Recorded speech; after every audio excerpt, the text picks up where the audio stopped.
Hello, this is Gray Hughes of Gray Hughes Investigates on YouTube. Please hit that like, share, and subscribe button. Also, if you could please hit the notification bell for all videos, you'll get notified of any video that I put out.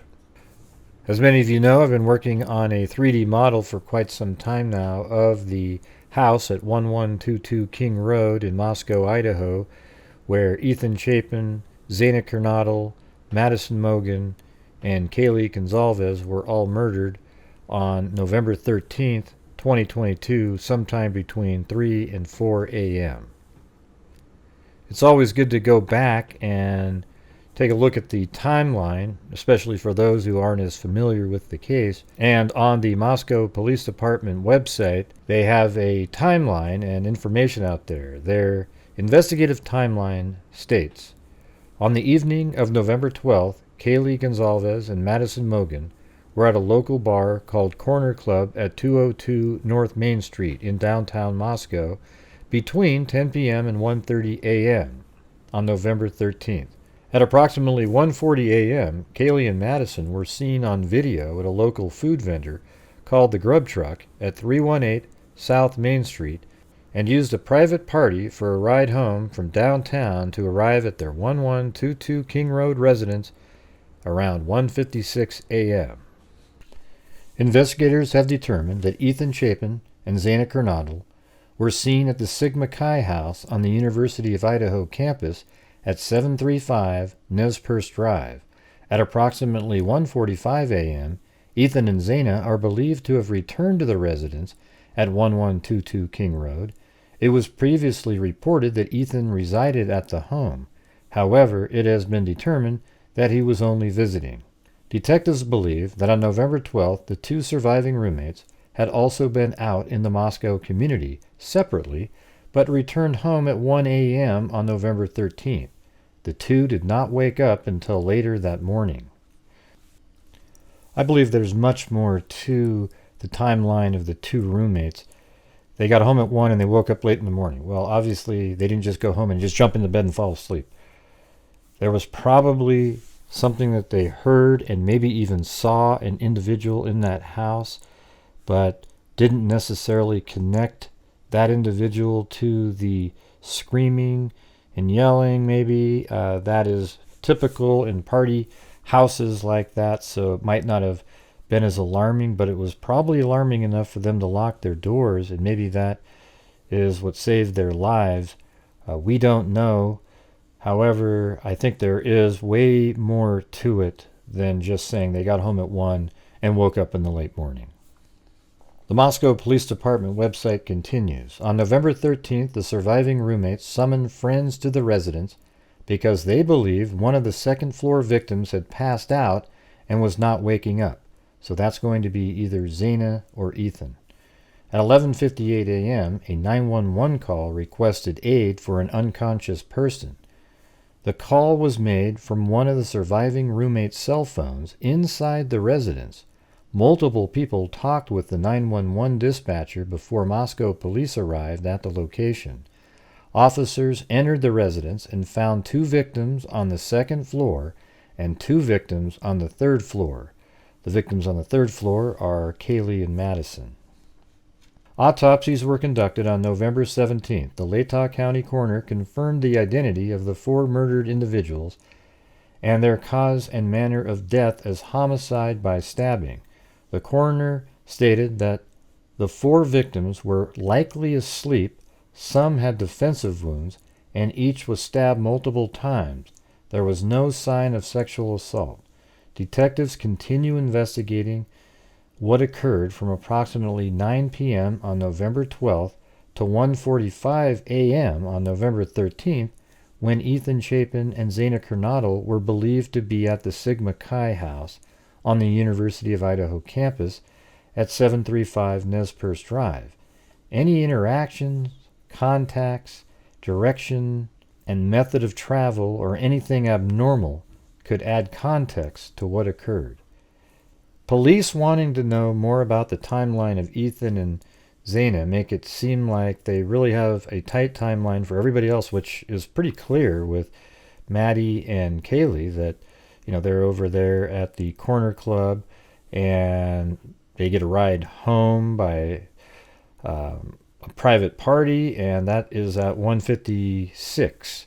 So that's information that is known and is clear, but they don't know the information about Xana and Ethan, which seems odd because they were at a party. Wouldn't there be people that saw them throughout the entire night? So that does make you question whether they think there might be some kind of a connection to the Sigma Chi house, or perhaps after they left the Sigma Chi house, they went somewhere else and police are not aware of that. Maybe they're aware that they left the Sigma Chi party before 1 o'clock maybe, and they went somewhere else. We don't know, but you got to admit that is very interesting that they're really focused in on trying to dial in on that timeline. Does that also open up the possibility that, again, Ethan or Xana were the targets? In my opinion, it feels like it's somebody that went in there to kill the girls in the house, and Ethan was just there. Maybe there's more to it than that. Also, on the Moscow Police Department website, they put a list of individuals out there for rumor control of people that they do not believe are involved in the crime at this time. The 2 surviving roommates, the male in the Grub Truck surveillance video, and the private party driver who took Kaylee and Madison home on November 13th. So there's an individual who was walking with them from the corner club to the Grub Truck, and they seem to be walking together. They seem to know each other, and the male stood back and watched. He seemed sort of suspicious at first, but when you put both the videos together, there's a new surveillance footage of him walking from the corner club to the Grub Truck with them, and they seem to be chatting and talking, and they knew this person. But after Kaylee and Madison bought their food, they got into a private car, an individual that was giving them a ride home. Apparently this is a driving service for the sorority, although that information isn't crystal clear. They also mentioned that the male Kaylee and Madison called numerous times during the early morning hours of November 13th, and that individual is Jack, and that is the ex-boyfriend of Kaylee, and Kaylee tried calling him from 2:26 to 2:44 6 different times, and then seemingly thinking that Jack was upset and perhaps screening his calls, had Madison call, or perhaps she even used Madison's phone herself, called Jack from 2:44 until 2:52 3 times. Then Kaylee called Jack one more time at 2:52, and apparently there's text messages talking about, hey, we share a dog together. It seems like there's a little bit more to it. We don't know. The private party that drove them home has also come forward and said that everything seemed totally normal. They were just excited to get home and eat their macaroni and cheese, and they were just having normal girl chit-chat back and forth, and the driver noticed nothing unusual when he dropped them off or even on the drive. Nobody was following them, etc.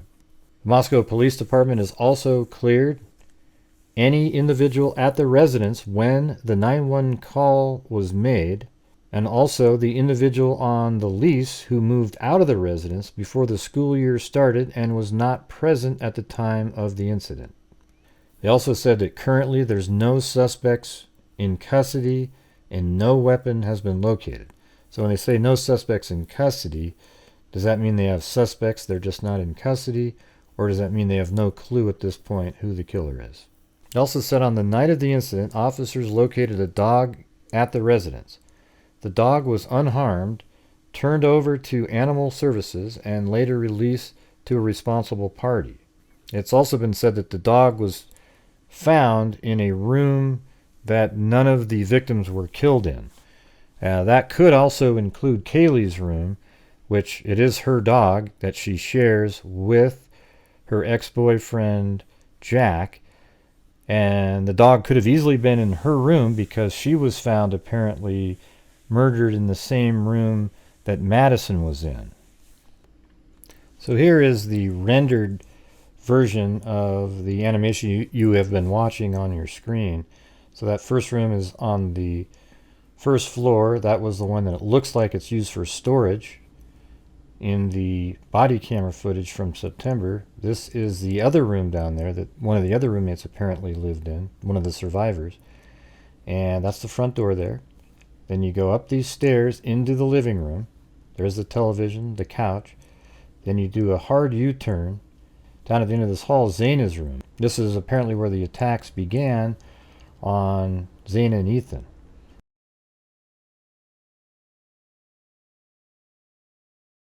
Then back into the living room, then up the U-shaped stairs. Now at the bottom of those stairs was the other room that we don't know who was living in there. This right here is Kaylee's bedroom.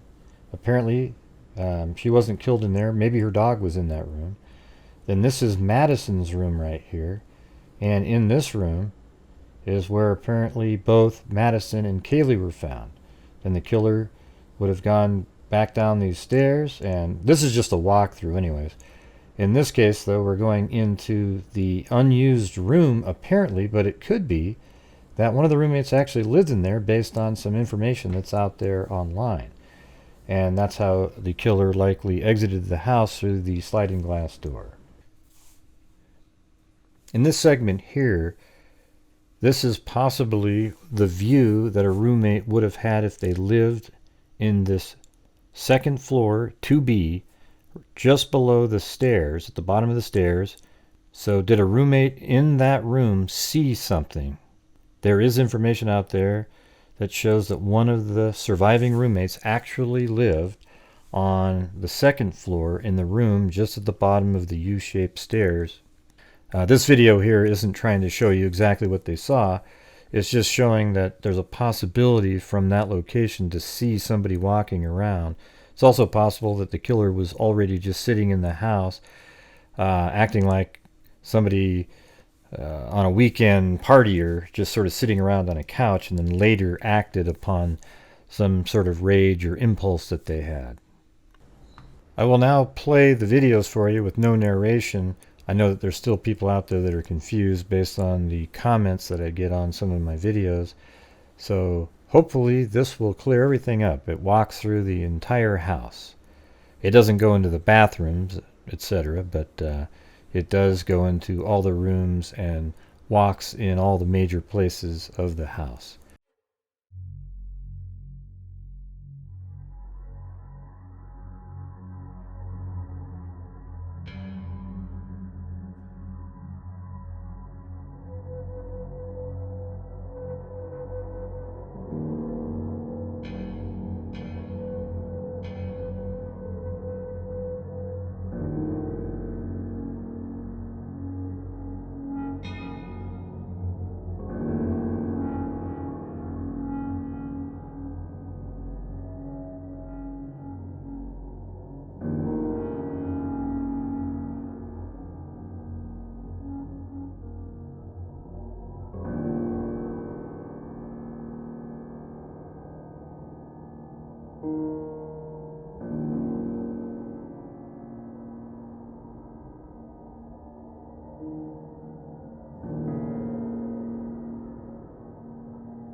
Thank you very much for watching. Please hit the like, share, and subscribe button.